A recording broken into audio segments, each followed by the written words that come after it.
রসুন দিয়ে দিচ্ছি, একটু মরিচের গুঁড়ো, একটু হলুদের গুঁড়ো,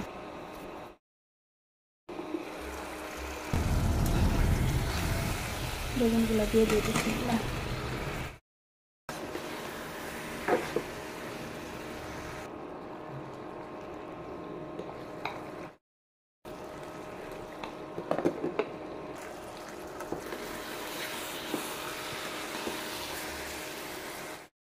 হয়ে গেছে, নামাই নিলাম।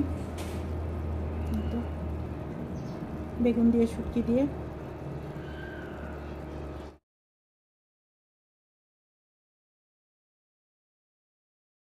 এই যে আজকে বেগুন দিয়ে শুটকি দিয়ে রান্না করলাম। সালাদ, টমেটোর ভর্তা, শুটকির ভর্তা। তো আজকের মতো আমার রান্নাবান্না শেষ। তো আমার প্রিয় অপরা ভাইয়েরা, আপনারা আমার ব্লগটা একটু দেখবেন, যদি ভালো লাগে সাবস্ক্রাইব করবেন। এই তো, আল্লাহ হাফেজ, আসসালামু আলাইকুম।